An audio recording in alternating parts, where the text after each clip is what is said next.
नमस्कार मित्रांनो.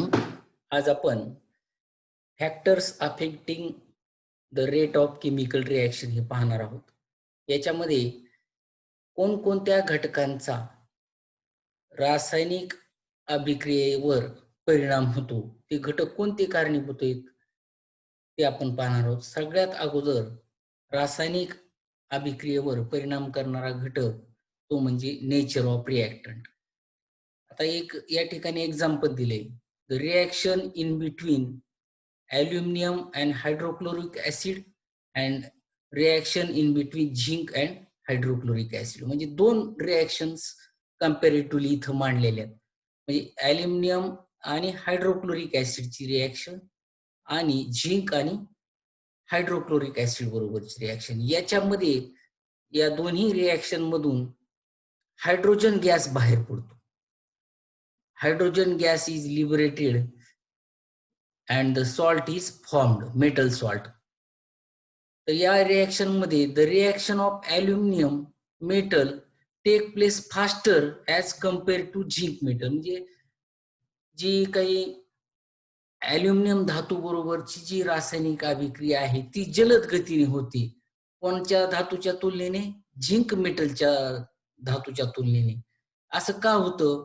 कारण या ठिकाणी aluminium is more reactive than zinc. म्हणजे रिॲक्टंट जे आहेत रासायनिक अभिक्रियेमध्ये भाग घेणारे, त्याच्यामध्ये त्याचं स्वरूप कसं आहे त्याच्यावर रासायनिक अभिक्रियेचा वेग हा अवलंबून असतो.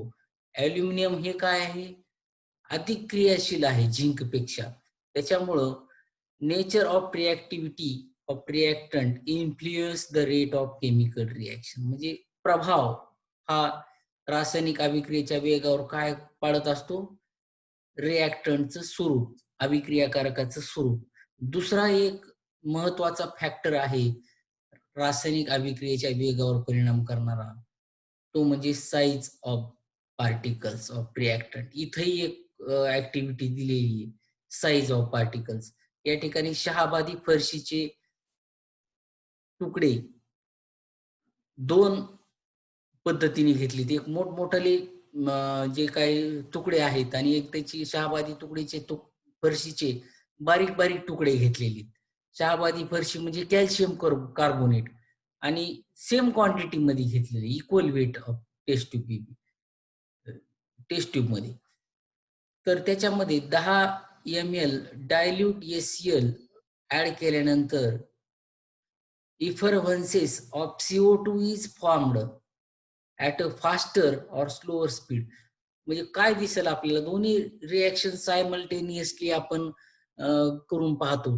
त्याच्यामध्ये एका रिॲक्शन मध्ये काय घेतलेले, जे पीसेस ऑफ शहाबादी टाइल्स ज्या ह्याच्यामध्ये घेतली आहेत रिॲक्शन मध्ये, त्याच्याबरोबर HCl ची रिॲक्शन आणि पावडर कॅल्शियम कार्बोनेटची घेतलेली त्याच्याबरोबर HCl ची रिॲक्शन, या दोन्ही पैकी कोणती रिॲक्शन जलद गतीने होणार आहे? तर ही जी पावडर घेतलेली आपण बारीक बारीक भुकटी शहाबादी फरशीची, त्याच्याबरोबर HCl ची जी केमिकल रिॲक्शन ही अतिशय जलद गतीने होणार आहे. कार्बन डायऑक्साईडच्या इफॉर्मन्सिस म्हणजे वायू आपल्याला त्या ठिकाणी जलद गतीने बाहेर पडताना दिसन.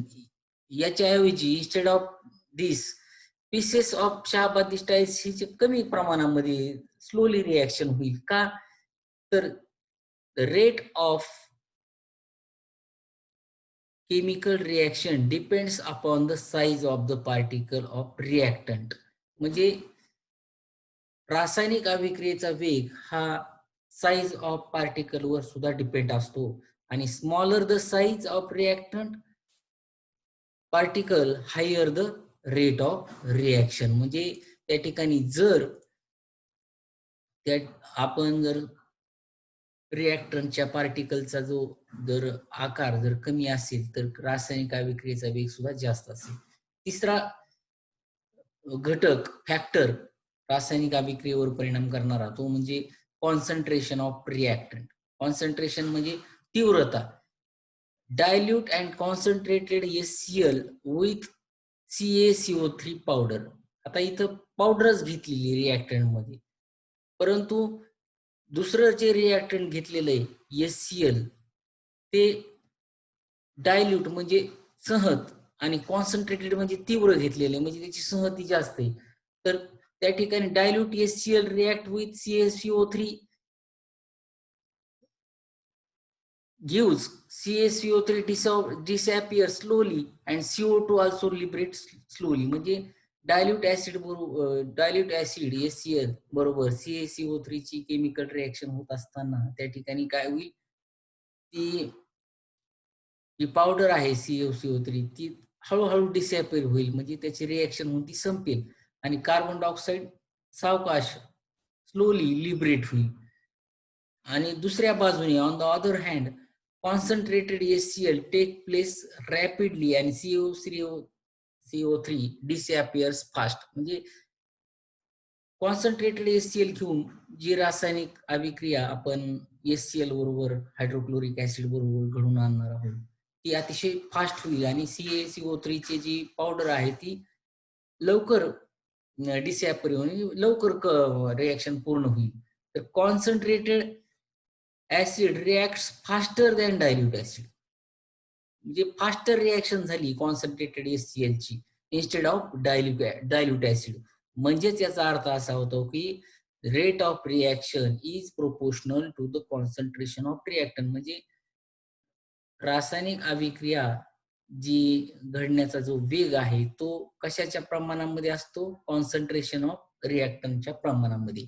नंतर चा जो घटक आहे चौथा रासायनिक अभिक्रियेच्या वेगावर परिणाम करणारा तो म्हणजे टेम्परेचर ऑफ रिॲक्टंट.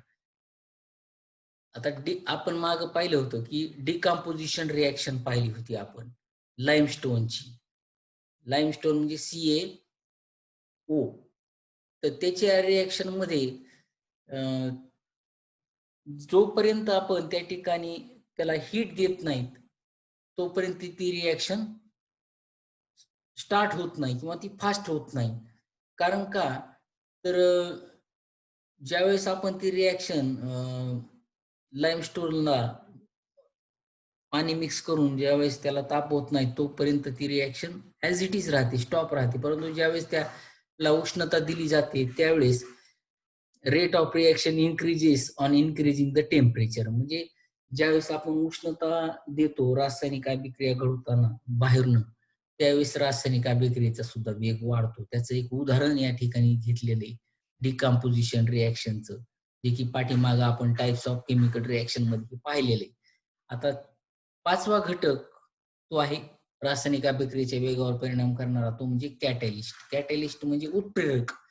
आता या ठिकाणी एक उदाहरण पहा, पोटॅशियम क्लोरेट आहे KClO3 आणि त्याला हीट दिली आपण. माग आपण पाहिलं की रासायनिक अभिक्रियेचा वेग हीट दिल्यानंतर वाढतो. हीट दिली आणि हीट दिल्यानंतर पोटॅशियम क्लोराईड आणि ऑक्सिजन ही केमिकल रिॲक्शन व्हायला पाहिजे हीट दिल्यानंतर, परंतु ती अतिशय जी रिॲक्शन आहे ती स्लोली होते. परंतु ज्यावेळेस या केमिकल रिॲक्शन मध्ये पोटॅशियम क्लोरेटमध्ये जर आपण मॅग्नीज डायऑक्साईड जर टाकलं तर त्या ठिकाणी O2 गॅस लिबरेट होतो जलद गतीने आणि रासायनिक अभिक्रिया होते. म्हणजेच या ठिकाणी या रिॲक्शन मध्ये जो घटक वापरलेला आहे तो म्हणजे मॅग्नीज डायऑक्साईड. हा जो मॅग्नीज डायऑक्साईड आहे त्या मॅग्नीज डायऑक्साईड मध्ये कसलाही बदल होत नाही.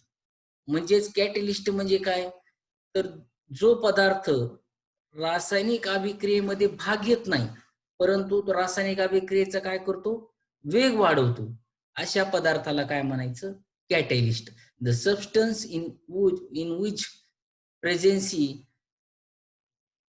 the rate of chemical reaction changes without causing any chemical change to it is called catalyst. म्हणजे असा पदार्थ ज्याच्यामध्ये काही बदल होत नाही परंतु तो रासायनिक अभिक्रियेचा वेग वाढवतो. आता या ठिकाणी हे एक उदाहरण आहे पोटॅशियम क्लोरेटचं, मॅग्नीज डायऑक्साईडचं. आणि दुसरं एक उदाहरण या ठिकाणी कॅटलिस्ट दिलेलं आहे हायड्रोजन पेरॉक्साईड H2O2. माग आपण पाहिलेली, तर त्याचं सुद्धा त्या ठिकाणी डिकम्पोजिशन होतं आणि त्याच्यातून त्या डिकम्पोजिशन मधून वॉटर आणि ऑक्सिजन बाय प्रॉडक्ट तयार होतात. ही सुद्धा केमिकल रिएक्शन, जर रेट ऑफ केमिकल रिएक्शन वाढवायचं असेल तर मॅग्नीज डायऑक्साईड पावडर जर या केमिकल रिएक्शन मध्ये टाकली घेतली तर कॅटलिस्ट काय होतं, त्या कॅटलिस्ट मुळे रासायनिक अभिक्रियेचा वेग वाढतो. The substance which can take a part of chemical reaction increase the rate of chemical reaction, but it cannot take part in the chemical reaction and it remains as it is. This substance is called as a catalyst, असं आपण त्याला म्हणू शकतो. आता do you know, आता याच्यामध्ये काय आहे की one or more chemical reaction take place during every chemical change, म्हणजे केमिकल रासायनिक बदल होत असताना दोन किंवा अधिक त्या रासायनिक अभिक्रिया होत असतात. Some chemical reactions occurs at fast speed whereas some occurs at low speed. काही रासायनिक अभिक्रिया जलद गतीने होतात आणि काही अतिशय सावकाश रासायनिक अभिक्रिया होत असतात. Strong acid and strong base react instantly, म्हणजे त्याची कॉन्सन्ट्रेशन जास्त आहे अशी ऍसिड आणि बेस हे इन्स्टंट त्या ठिकाणी त्यांची रिॲक्शन होत असते. In our body, enzymes increase the rate of physiological reaction. आपल्या शरीरामध्ये जे काही सिक्रेट होणारे जे काही एन्झाइम्स आहेत त्याच्यामुळे काय होतंय की आपल्या ज्या फिजिओलॉजिकल रिॲक्शन्स आहेत हे कॅटलिस्ट म्हणून काम करते. ते एन्झाइम्स आपल्या शरीरामध्ये तयार होणारे. Perishable foodstuff get preserved longer in refrigerator, म्हणजे काही फूडस्टफ पदार्थ आपण दीर्घकाळ आपल्या फ्रीज मध्ये साठवून ठेवू शकतो. The rate of decomposition of foodstuff get lower due to low temperature and its freshness is maintained. आपल्या फ्रीज मध्ये त्या लेस टेम्परेचर असल्यामुळं काय होतं की त्याचं डिकम्पोजिशन लवकर होत नाही त्या खाद्यपदार्थाचं आणि त्याचं फ्रेशनेस आपण मेंटेन करू शकतो. Vegetables cook quickly on oil rather than on water. काही भाज्या ह्या तेलामध्ये लवकर तयार होतात पाण्यापेक्षा. The chemical reaction are profitable in the chemical factories if their rate is fast. जर रासायनिक अभिक्रिया जर जलद गतीने झाल्या मोठमोठ्या फॅक्टरीजमध्ये तर त्याच्यामुळं काय होतं ते फायदेशीर असतात. The rate of chemical reaction is important for environmental point of view as well. म्हणजे रासायनिक अभिक्रियेचा जो वेग आहे तो पर्यावरणाच्या दृष्टीने सुद्धा फार महत्वाचा असतो. The ozone layer of earth's atmosphere protect the life on earth from the ultraviolet radiation of sun. आपल्याला माहिती आहे की ओझोन लेअर हा पृथ्वीवरील सर्व सजीवांची अल्ट्राव्हायलेट रेज पासून सूर्यापासून निघणाऱ्या बचाव करत असतो. आणि the process of depletion or maintenance of its layer depends upon the rate of production of or destruction of ozone molecule. Ozone मॉलिक्युलच्या त्या ठिकाणी निर्मितीवर आणि त्याच्या विघटनावर, ओझोनचं सुद्धा विघटन होतं ते आपण पुढे पाहणार आहोत, त्याच्यावर तो ओझोन वायूचा जो थर आहे, लेअर आहे, तो अवलंबून असतो. आता त्यानंतरच आपल्याला हे जे आपण पाहिले rate of chemical which factors affect the rate of chemical reaction, nature of reactant, size of particle of reactant, then concentration of reactant, temperature of reaction, catalyst, आणि आता नंतरचा भाग पाहणार आहोत oxidation and reduction. Oxidation and reduction ही एक रिॲक्शनचे टाइप्सच आहेत. तर या ठिकाणी पहा Mg magnesium react with oxygen gives magnesium oxide. Then carbon burns in the presence of oxygen gives carbon dioxide. या दोन रिएक्शन मध्ये काय दिसतंय 20 आणि 21 नंबरच्या रिएक्शन मध्ये, तर react combine with oxygen, he reaction होती ऑक्सिजन बरोबर कॉम्बिनेशन होते. आणि जर आपण खालची रिॲक्शन मग बघितली, याच्यामध्ये हायड्रोजन रिलीज होतो या ठिकाणी पहा. आणि इथं ऑक्सिजन ऍड होतोय. म्हणजेच काय याचा अर्थ, ही जी रिॲक्शन आहे, ही चारही रिॲक्शन कशाचं उदाहरण आहे? ऑक्सिडेशन रिॲक्शनचं. मग ऑक्सिडेशन रिॲक्शन कशाला म्हणता येईल? The reaction in which a reactant combine with oxygen, इथं कंबाईन झालं ऑक्सिजन बरोबर, or lose hydrogen to form the product is called oxidation reaction. म्हणजे ज्या रासायनिक अभिक्रियेमध्ये ऑक्सिजन ग्रहण केला जातो, कंबाईन घेतला जातो किंवा हायड्रोजन बाय प्रॉडक्ट म्हणून तयार होतो, अशा रिएक्शनला आपण काय म्हणतो? Oxidation reaction.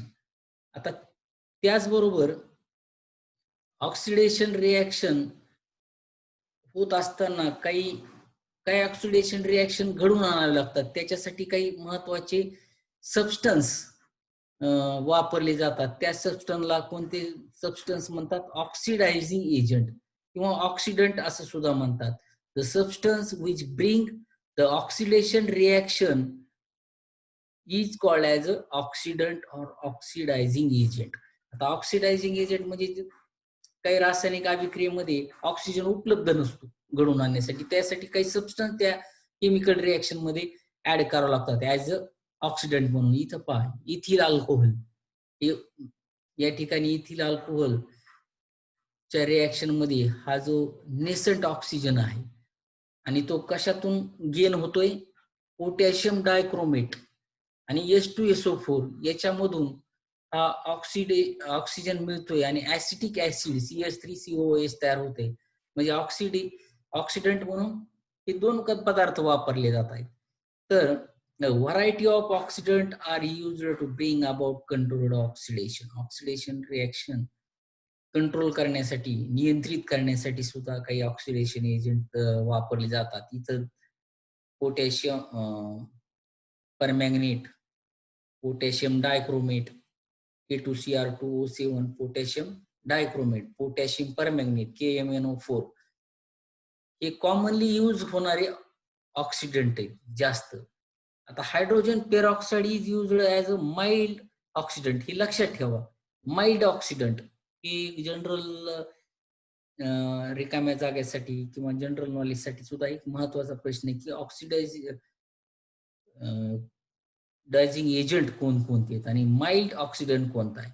आता ozone is also chemical oxidant. Ozone O3, nascent oxygen is generated by chemical oxidant and it is used for oxidation reaction. आता इथं ओझोन सुद्धा काय आहे या ठिकाणी? केमिकल ऑक्सिडंटच आहे. तर O3 त्याचं ऑक्सिडेशन होतं, डिकम्पोजिशन होतं आणि ऑक्सिजन, आणि हे इन ब्रॅकेट मध्ये काय आहे? नेसेंट ऑक्सिजन म्हणायचं याला. नंतर हायड्रोजन पेरॉक्साइडची रिएक्शन आहे, इथं सुद्धा हा nascent oxygen as a oxidizing agent म्हणून वापरला जातो. आता पोटॅशियम डायक्रोमेट या ठिकाणी सुद्धा 3 नेसेंट ऑक्सिजन तयार होतात. पोटॅशियम परमॅंगनेट याच्यामध्ये सुद्धा या ठिकाणी नेसंट ऑक्सिजन तयार होतो. Nascent oxygen is a state prior to the formation of O2 molecule. म्हणजे ऑक्सिजन रेणू तयार होण्याची जी प्राथमिक जी अवस्था आहे ती काय आहे? नेसंट ऑक्सिजन आहे. It is the reactive form of oxygen and is represented by writing the symbol as in bracket capital O. अशा प्रकारे नेसंट ऑक्सिजन इंडिकेट केला जातो. तर आता इथं काही यूज युअर ब्रेन पॉवर या ठिकाणी आहे की potassium permanganate used during cleaning water tank. Potassium परमॅंगनेटचा वापर का काय केला जातो वॉटर टँक धुण्यासाठी, स्वच्छतेसाठी? कारण ते त्याच्यामध्ये ब्लिचिंग एजंट येतो आणि स्टरलायझिंग प्रॉपर्टी आहे, निर्जंतुक करण्याचे त्याच्यामुळे. which is the oxidant used for purification of drinking water. तर आपण जे पाणी आहे ते पाणी शुद्ध करण्यासाठी काय काय वापरतो? क्लोरिनेशन प्रक्रिया होती त्या ठिकाणी. पोटॅशियम क्लोराईड ही त्या ठिकाणी वापरलं जातं ऑक्सिडंट म्हणजे प्युरिफिकेशनसाठी. तर potassium permanganate is a chemical oxidant, potassium permanganate. तर इथं पोटॅशियम परमॅंगनेट आणि फेरस सल्फेट याच्यामध्ये केमिकल रिॲक्शन होऊन हे पहा या ठिकाणी एक रिॲक्शन आलेली दाखवते. पोटॅशियम परमॅंगनेट पासून त्या ठिकाणी ही रिॲक्शन फेरस सल्फेट बरोबर होते आणि त्याच्यातून अशा प्रकारे फेरस सल्फेट आणि आयनिक रिॲक्शन होऊन अशा प्रकारे रिॲक्शन याच्यामध्ये होत आहेत. ऑक्सिडेशन रिॲक्शन जी कुणी घडून आणलेली पोटॅशियम परमॅंगनेटने घडून आणली आणि ferric ion is formed from ferrous ion. Fe2+ म्हणजे फेरस आणि Fe3+ म्हणजे फेरिक. फेरस आणि फेरिक मधला फरक या ठिकाणी आपल्याला याच्या सहतीवरून लक्षात येईल. We understand the new definition of oxidation, which is oxidation means losing one or more electron. अजून एक या केमिकल रिॲक्शन लक्षात येतं की लूज झाला electron. Oxidation means losing one or more electron. आधी आपण डेफिनेशन काय पाहिली ऑक्सिडेशनची, to react with oxygen liberate hydrogen. आता इथे ऑक्सिडेशनची तिसरी डेफिनेशन आली की oxidation means losing one or more electron. इथे इलेक्ट्रॉन लूज होतात वन ऑर मोर. तर अशा प्रकारे ऑक्सिडेशन रिॲक्शन नंतर रिडक्शन. आता इथे एक रिॲक्शन आहे पहा, CuO. याला CuO ला काय म्हणतात, कॉपर ऑक्साईड प्लस H2 यांची केमिकल रिॲक्शन Cu कॉपर आणि H2O तयार होतो.